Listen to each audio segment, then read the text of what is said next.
Hey everyone, welcome back to my channel. आप देख रहे हैं क्या स्टडी क्लासेस। आज के इस वीडियो में हम पढ़ने वाले हैं वाच्य। चलिए शुरू करते हैं। मैं आपको बता देती हूँ कि आज की इस वीडियो में हम जो है वाच्य पढ़ेंगे। कुछ बहुत ही शॉर्ट वीडियो में हम इसको कंप्लीट करेंगे, कुछ इजी मेथड के साथ, इजी तरीके से इसे समझेंगे। साथ ही कुछ हैक्स भी देखेंगे, टिप्स ट्रिक्स के साथ इसे समझने की कोशिश करेंगे और कुछ एग्जाम्पल्स और क्वेश्चंस भी देखेंगे। सबसे पहले हमारा यहाँ पर है कि वाच्य। वाच्य क्या है? वाच्य क्या है? वाच्य क्रिया का वह रूप होता है जिससे कि हमें यह ज्ञात होता है कि वाक्य में कर्ता प्रधान है, कर्म प्रधान है या भाव प्रधान। वाक्य में जो वाक्य है वो सबसे ज्यादा किस चीज के ऊपर बनाया गया है? कर्ता के ऊपर, कर्म के ऊपर या भाव के ऊपर। तो जब हमें ये पता चलता है तो वो क्या होता है? हमारा वाच्य होता है। वाच्य जो है हमें बताता है कि वाक्य में काम करने वाला कौन है और किस पर काम किया जा रहा है। ठीक है, तो ये हमारा होता है वाच्य। नेक्स्ट है यहाँ पर हम जो है बहुत सारे बच्चे क्या है, कंफ्यूज रहते हैं कि कर्ता, कर्म और क्रिया ये क्या है। और बहुत सारे बच्चे कर्म और क्रिया में तो बहुत ही ज्यादा कंफ्यूज रहते हैं। तो मैं यहाँ पर आपकी जो कंफ्यूजन है वो दूर कर देती हूँ। कर्ता क्या है? जो काम को करता है। मैं पढ़ा रही हूँ तो मैं क्या कर रही हूँ? काम को कर रही हूँ। तो मैं कौन हूँ? करता हूँ। जैसे कि राम ने किताब पढ़ी, तो राम कौन है? किताब कौन पढ़ रहा है? राम। तो राम क्या है? यहाँ पर करता है, काम को करने वाला। नेक्स्ट है कर्म, जिस पर काम हो रहा है। जैसे कि राम ने किताब पढ़ी, तो काम किस पर हो रहा है? किताब पर, क्योंकि राम क्या है? करता है और वो किताब को पढ़ रहा है, किताब पढ़ी जा रही है। तो वो किताब क्या है? किताब यहाँ पर क्या होगी? कर्म होगी। जिस पर काम हो रहा है वो क्या है? यहाँ पर कर्म। उसके बाद आती है क्रिया, जो काम हो रहा है। जैसे कि राम ने किताब पढ़ी, तो पढ़ी क्या है? यहाँ पर क्रिया। मैं पढ़ा रही हूँ, तो मैं पढ़ा रही हूँ, तो ये क्या हो रही है? एक क्रिया हो रही है, एक काम कर रही हूँ मैं। ठीक है, आप पढ़ रहे हैं, तो यहाँ पर आप क्या कर रहे हैं? पढ़ रहे हैं, आप एक क्रिया कर रहे हैं, तो वो क्या है? आपकी क्रिया है। नेक्स्ट यहाँ पर क्रिया जो है वो भी दो तरह की होती हैं। ठीक है, बहुत ही इजी ट्रिक से समझने की कोशिश करेंगे। सबसे पहले होती है हमारी अकर्मक क्रिया और एक होती है हमारी सकर्मक क्रिया। अकर्मक क्रिया वो होती है जिसके साथ कोई कर्म नहीं होता है। ठीक है, यानी कि काम जो है वो किया जा रहा है, वो पूरा हो रहा है, लेकिन किस पर हो रहा है वो जरूरी यहाँ पर नहीं होता है। ठीक है, अब एक होती है हमारी अकर्मक क्रिया, वो क्रिया जिसके साथ कर्म आता है, यानी कि जिस पर काम हो रहा है। ठीक है, अब हम अकर्मक क्रिया देखें तो जब आप कुछ क्वेश्चन करेंगे, क्या क्या का जब आप क्वेश्चन करेंगे और आपको जवाब नहीं मिलता है, तो वो क्या होती है? अकर्मक क्रिया होती है। अकर्मक और सकर्मक क्रिया को समझने के लिए आप क्या का क्वेश्चन कीजिए। यानी कि जैसे कि यहाँ पर है मोहन सोया, तो क्या सोया? हम ऐसे थोड़ी ना बोल सकते हैं। अगर हम पूछेंगे कि भाई कौन सोया, तो हमें जवाब मिलेगा कि मोहन सोया या मोहन सो गया या कौन सो गया, मैं सो गई। तो इस तरह से ये क्या है? हमें यहाँ पर जवाब मिल रहा है। लेकिन जब हमें इसका जवाब नहीं मिलता है तो वहां पर क्या होती है? अकर्मक क्रिया होती है, क्योंकि वहां पर कोई कर्म नहीं है। ठीक है, यहाँ पर क्रिया क्या है? सोना। कर्म यहाँ पर कुछ नहीं है, तो ये क्या होती है? आपकी अकर्मक क्रिया होती है। अब यहाँ पर सकर्मक क्रिया क्या है? जिसमें कर्म होता है। ठीक है, या जिसके साथ कर्म आता है इस क्रिया में। तो क्या, जब आप क्या से सवाल करेंगे, क्या आप पूछेंगे, तो अगर आपको जवाब मिलता है तो वो क्या है? आपकी सकर्मक क्रिया है। जैसे कि राम ने सेब खाया, तो क्या खाया? हम पूछेंगे राम ने क्या खाया। ठीक है, तो हमें जवाब मिलता है कि सेब खाया।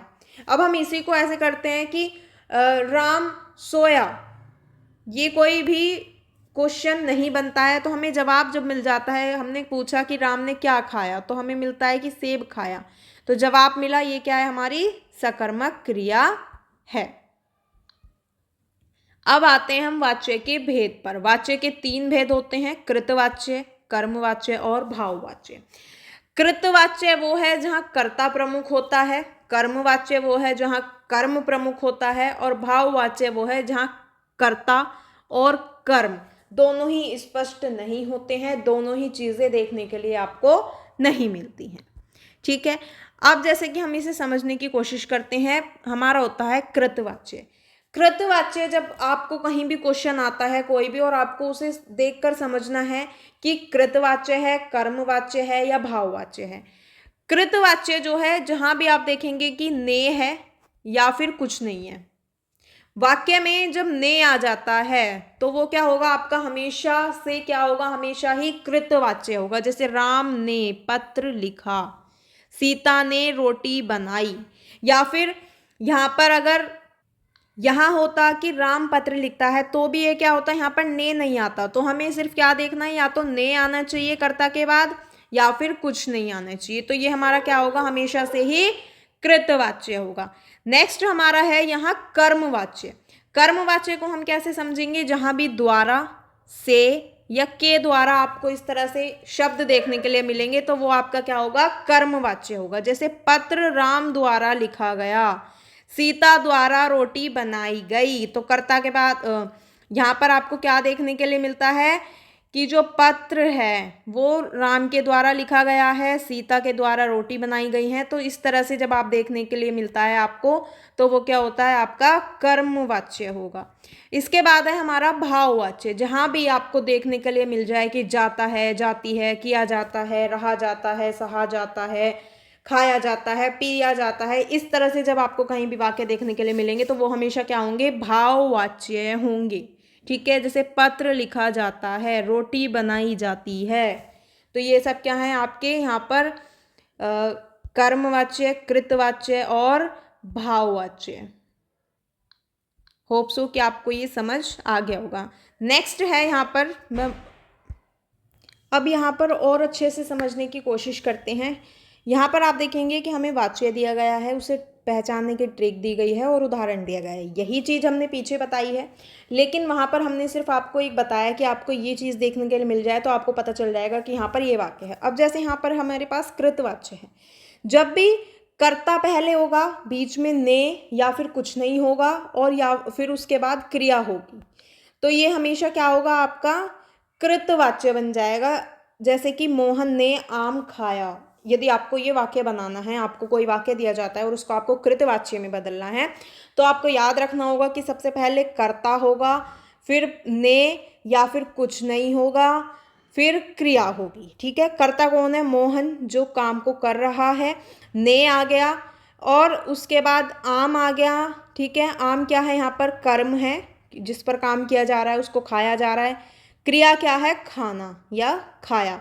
तो ये क्या हो गया हमारा, मोहन ने आम खाया, ये हमारा कृतवाच्य बन गया। फिर हमारा आता है कर्मवाच्य। ठीक है, कर्मवाच्य जब हम बनाएंगे तो सबसे पहले होगा हमारा कर्म, फिर हमारे पास द्वारा, से, के द्वारा, ये आप ऐड करेंगे और फिर आप क्रिया करेंगे। तो आम, आम क्या है, कर्म जिस पर काम किया जा रहा है। मोहन द्वारा, ये हमारा यहाँ पर आ गया द्वारा। ठीक है, और उसके बाद होगा खाया गया, क्रिया क्या है, खाया। तो ये हमारा बन गया आम मोहन द्वारा खाया गया, ये हमारा हो गया कर्मवाच्य।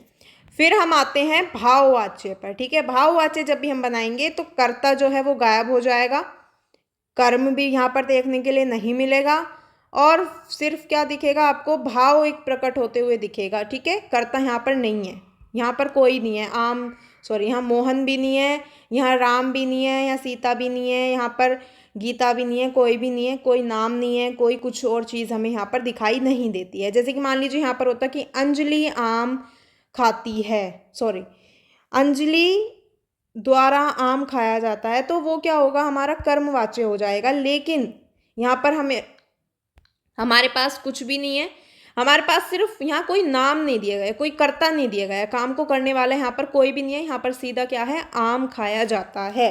तो आम क्या है, एक तरह से कर्म हो जाएगा आपका। ठीक है, खाया जाता है आपकी क्रिया हो जाएगी। तो यहाँ भाव प्रकट हुआ है, क्या हुआ है कि भाव प्रकट हुआ है, खाया गया है कोई चीज़। ठीक है, तो ये आपका क्या होगा, भाववाच्य हो जाएगा। अब यहाँ पर कुछ एग्जाम्पल्स देख लेते हैं, कुछ क्वेश्चंस देख लेते हैं। जैसे कि यहाँ पर आप देखेंगे छात्र ने उत्तर लिखा। अभी मैंने आपको बताया कि जहाँ भी आपको ने देखने के लिए मिल जाए या फिर कुछ नहीं देखने के लिए मिले तो वहाँ पर क्या होगा, हमेशा ही कृतवाच्य होगा। अब यहाँ पर ने नहीं होता, मान लीजिए ये होता कि छात्र उत्तर लिखते हैं, इस तरह से होता, या छात्र उत्तर लिखा, ये वैसे कोई सेंटेंस नहीं बनता है। तो ये होता कि छात्र द्वारा उत्तर लिखा गया तो वो कर्मवाच्य हो जाता, लेकिन यहाँ ने था। ठीक है, तो ये हमारा क्या होगा, कृतवाच्य होगा। सेकंड है उत्तर छात्र द्वारा लिखा गया। आ गया वही क्वेश्चन। उत्तर जो है वो किसके द्वारा, छात्र द्वारा लिखा गया। तो जहां भी द्वारा, से, के द्वारा देखने के लिए मिले वो क्या होगा, कर्मवाच्य होगा। नेक्स्ट है, यहाँ अंग्रेजी बोली जाती है। तो यहाँ पर क्या है, एक भाव प्रकट हो रहा है कि यहाँ पर क्या हो रहा है, बोली जाती है अंग्रेजी। क्या बोली जाती है, अंग्रेजी बोली जाती है। तो यहाँ पर ना ही आपको कर्ता देखने के लिए मिलेगा, ठीक है। तो यहाँ कर्ता नहीं है, तो ये क्या है, भाववाच्य हो जाएगा। नेक्स्ट है यहाँ पर हमारा परीक्षा दी जाती है। तो परीक्षा क्या है, परीक्षा दी जाती है। यहाँ पर कोई भी आपको कर्ता देखने के लिए नहीं मिल रहा है, यहाँ पर सिर्फ क्या है, परीक्षा है और वो क्या है, दी जाती है, यानी कि काम किया जाता है कुछ भी। तो यहाँ क्या है, भाव प्रकट हो रहा है, तो यहाँ क्या आएगा आपका भाववाच्य। नेक्स्ट है, माँ ने खाना बनाया, ने आ गया फिर से, तो ये आपका क्या होगा, कृतवाच्य होगा।